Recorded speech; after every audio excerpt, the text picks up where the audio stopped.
राधे राधे दोस्तों। आज मैं आप सभी को जीवित पुत्रिका व्रत की कथा सुनाऊंगी। यह कथा आपको बहुत ही आनंद देगी और बहुत ही स्मृति आपके अंदर जगाएगी भगवान के चरणों में। तो उम्मीद करती हूँ आप कथा को पूरा सुनेंगे। जीवित पुत्रिका व्रत का बहुत ही विशेष महत्व है और यह सबसे कड़ा व्रत होता है। नियमों के अनुसार बहुत ही अच्छी तरह से बंधा हुआ होता है। इसको करने के लिए दृढ़ संकल्प की जरूरत होती है। जो भी औरत इस व्रत को करती है वह हमेशा ही पुत्र की लंबी आयु और घर में सुख संपत्ति को प्राप्त करती है। जो भी इस व्रत के दौरान अच्छी अच्छी कथाएं सुनते हैं, वो कथाएं सुनने से उनके पुत्र को लंबी आयु प्राप्त होती है। उनके पुत्र पर किसी भी प्रकार का कोई भी कष्ट नहीं आता है। तो चलिए अब कथा को आरंभ करते हैं।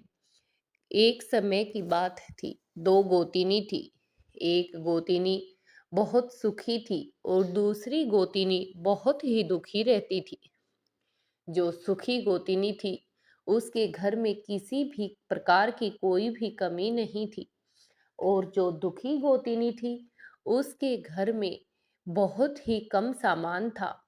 दोनों के पास दो दो पुत्र थे। दोनों हमेशा अपने कार्य को अच्छे से पूर्ण करती थी। जो दुखिनी थी वह सुखिनी के घर काम करने के लिए जाया करती थी। जो दुखिनी उसके घर जाती थी तो उसके घर का सारा काम बड़े ही मन लगाकर करती थी, क्योंकि उसके घर का गुजर बसर उसी के कारण चल रहा था। उसी के कारण वह अपने दोनों पुत्रों का पेट भर पा रही थी। ऐसे ही एक समय जीवित पुत्री का व्रत आया। दोनों ने उस व्रत का नियम धारण किया। दोनों ने दृढ़ संकल्प किया कि वो इस व्रत को करेंगी। अब दोनों ने व्रत रखा। जो दुखिनी थी वह सुखिनी के घर गई, उसके घर का सारा काम किया, फिर वह खाना बनाने लगी। अब जब वह खाना बनाने लगी तो उसने सबसे पहले चावल साफ किए और साफ साफ चावल सुखिनी के घर में बनाने के लिए रखे और उनके घर उन चावलों के बीच जो टूटे फूटे चावल थे वो निकाल कर अपने घर बनाने के लिए रख लिए। फिर उसने साग को साफ किया। ऐसे ही उसने साग की हरी हरी सुंदर सुंदर पत्तियों को सुखिनी के घर बनाने के लिए रखा और साग की जो डंठल थी उस डंठल को अपने घर बनाने के लिए रख लिया। अब उसने सुखिनी के घर खाना बनाया। खाना बनाने के बाद वह अपने घर लौट आई। घर पर आने के बाद उसने अपने घर भी वही टूटे चावल का खाना बनाया और साग डंठल का साग बनाया। अच्छे से खाना वाना बनाने के बाद वह सो गई। जब आधी रात का समय हुआ तो उसके घर का दरवाजा एक बुढ़िया माई ने खटखटाया। बुढ़िया माई ने कहा, अंदर कोई है तो दरवाजा खोलो।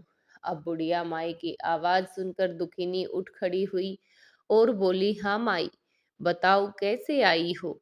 तब बुढ़िया माई ने कहा, बेटी मुझे बहुत भूख लगी है, क्या तुम मुझे कुछ खाने के लिए दे दोगी। तब उसने कहा, माई खाने के लिए तो दे दूंगी, लेकिन मैं बहुत दुखी हूँ। मेरे घर में तो टूटे फूटे चावल और डंठल का साग बना है। अगर आप कहो तो मैं आपके लिए इसे ला दूं। तब बुढ़िया माई ने कहा, कोई बात नहीं बेटा, जाओ तुम मेरे लिए वह ले आओ। बुढ़िया माई ने दुखिनी ने वह खाना परोस दिया और बुढ़िया माई ने बड़े ही प्रेम से वह खाना खा लिया। अब खाना खाने के बाद दुखिनी को बुढ़िया माई ने कहा कि बेटा मुझे तो आंखों से बहुत कम दिखता है, मैं अपने घर कैसे जाऊंगी। तब दुखिनी ने कहा, कोई बात नहीं माई, आप यहीं पर सो जाइए। ये कहकर दुखिनी सोने के लिए फिर से अपनी चारपाई पर लेट गई। जब वह उसकी आंखें ही लगी थी तभी बुढ़िया माई ने आवाज लगाई कि बेटा मुझे तो ज़ोर से जो है पेट की जो ध्वनियाँ आ रही हैं, मुझे तो यहाँ लैट्रिन के लिए जाना है, तुम कहो बताओ मैं कहाँ पर करूँ? तो इसमें जो दुखिनी थी उसने कहा कि माई आप यहीं एक कोने में कर दीजिए। तब बुढ़िया माई ने कहा कि ठीक है बेटा, भर-भर करूँ या झर-झर करूँ? तब दुखिनी ने कहा कि बुढ़िया माई भर-भर कर दीजिए। तो बुढ़िया माई ने भर-भर कर दिया। उसके बाद बुढ़िया माई ने कहा कि बेटा हाथ कहाँ साफ करूँ? तो दुखिनी नींद में थी, नींद में ही दुखिनी ने बोल दिया माँ मेरे सिर पर पोंछ दो। तो बुढ़िया माई ने उसके सिर पर हाथ पोंछ दिए। अब दुखिनी बहुत सुबह-सुबह उठी तो उसको वह सब एक सपन की तरह लग रहा था, जैसे कोई सपन चल रहा हो। फिर उसने ज़्यादा सोचा समझा नहीं और नदी की तरफ चल दी। नदी में स्नान करके जैसे ही वह बाहर की तरफ निकली तो उसके बालों से जो पानी बहकर निकल रहा था, वह सोने का पानी बह रहा था। यह वहाँ पर कुछ गाँव की औरतें और भी थी, यह देखकर वो सब हैरान हो गई। अब उन सब ने दुखिनी से कहा कि तेरे सिर से तो जो सोने का पानी बह रहा है। अब दुखिनी को यकीन नहीं हुआ और वह पीछे मुड़कर देखने लगी तो सच में सोने का पानी बह रहा था।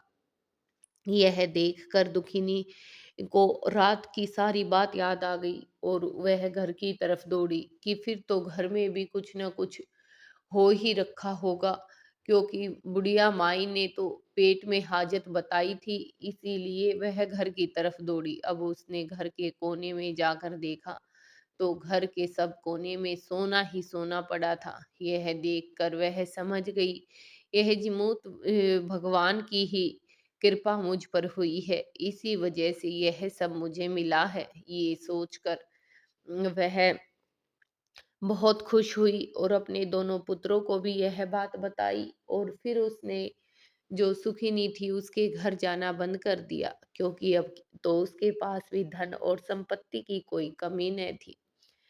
तो अब एक दिन उसने अपने पुत्र को कहा कि जाओ सुखिनी के यहाँ से तराजू ले आओ, देखते हैं यह कितना सोना है, इस सोने को तोल लेंगे। अब उसका पुत्र सुखिनी के यहाँ गया तराजू लेने के लिए। सुखिनी ने उसको तराजू लेने के लिए गया तो कहा तुम्हारे घर में खाने को अन्न नहीं है, तराजू से क्या तोलोगे? तो उसके पुत्र ने कह दिया मेरी माँ ने सोना तोलने के लिए मंगवाया है। तो वह हंसने लगी और मन ही मन सोचने लगी "वो कितना मूर्ख बालक है।" लेकिन उसके मन में शक था, क्योंकि कई दिनों से दुखिनी उसके घर काम करने भी नहीं आ रही थी, इसलिए उसने तराजू पर गोंद चिपका दिया ताकि वो तराजू पर जो भी तोले थोड़ा कुछ उस पर चिपक कर आ जाए। उसने यह सोचकर तराजू दिया, गोंद चिपका दिया। अब सुखी जो दुखिनी थी उसने तराजू से सोना तोला तो थोड़ा सा सोना उस तराजू की तली में चिपका रह गया। अब वह उस तराजू को वापस देकर आई तो सुखिनी ने देखा, तराजू को देखकर वह हैरान हो गई कि इन्होंने तो सच में ही सोने को तोला है। तो वह दुखिनी के पास दौड़ी दौड़ी आई और आकर इतना सोना और धन कैसे प्राप्त हुआ ये पूछा। तो दुखिनी ने का तो मन बड़ा ही साफ था, उसने सारी बात कह सुनाई।